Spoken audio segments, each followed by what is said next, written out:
multiplayer games are a make and break thing in today's climate.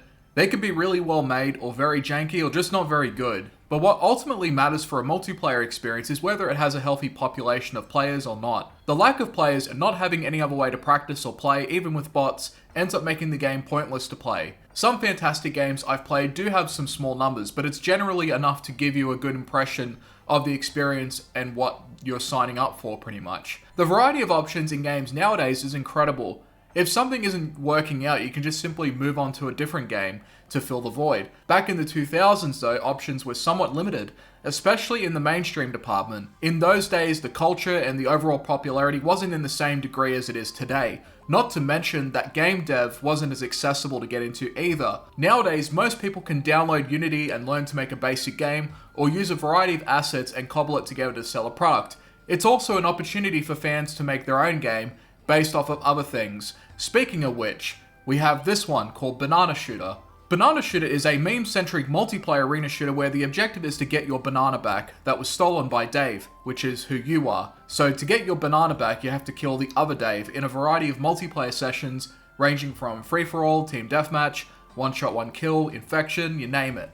You use a variety of weapons to get the banana that was rightfully yours, and either winning as a team or being on top will net you that banana. It's one of those games where by its nature it exists for shits and giggles and players shouldn't really take it too seriously here. You can use literally any weapon you want and switch on the fly. If you just want 3 knives, sure, why not? Or the taser gun that uses the same sound effect from CS when you land a hit, or the BWP, which is basically the AWP for some sniping sessions. Most games put you through an unlock progression system, and to an extent this game does as well with its ranks and its random item drops after each match. But that's about as far as it goes. The weapon variety here is great. They feel pretty simple but satisfying to use, especially the shotgun, even though it can be annoying to deal with sometimes.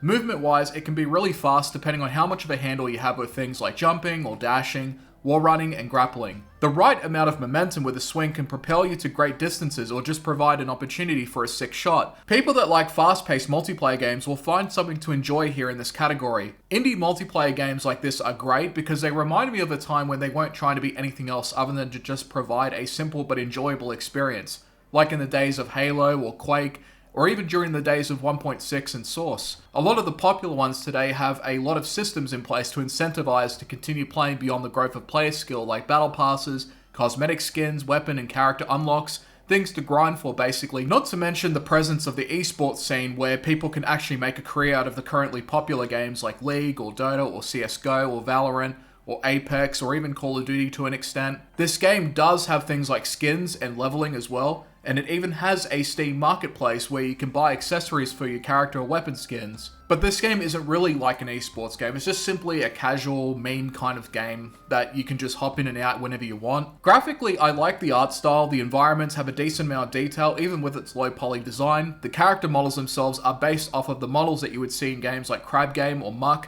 made by Danny Dev, one of the most popular game developer YouTubers out there. Speaking on the matter, he has been developing Carlson for quite some time, and this game has not only been considered a derivative of it, but has even been called out by Danny himself, who had said that Banana Shooter had stolen code put into it. But the developer of Banana Shooter had said that he was a big fan of the guy and wanted to make something in the same spirit as Carlson, and had been working to make it a lot more different in the long term. I think that the developer ultimately meant well with this project, and the game is free, so even if it was in fact a game with stolen code, the developer isn't necessarily benefiting from the game financially. It just seems to be a casual but fun multiplayer shooter with a variety of game modes and weapons to mess around with, on top of abilities and throwables that you can use against your opponents, made by someone that got heavily inspired by a developer the person looked up to. You also have a map editor to make your own maps, an endless mode for wave-based sessions, and a practice range where you can aim train or do an obstacle run to get the fastest time possible. For what Banana Shooter is, it's honestly pretty fun.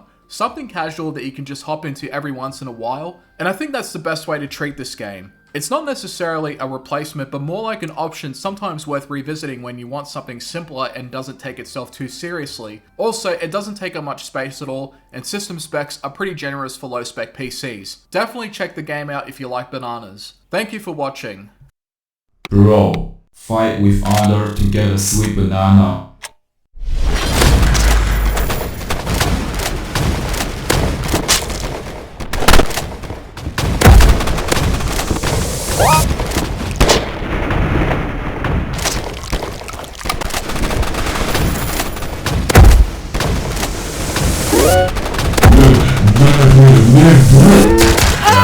your destination after all, but you said me.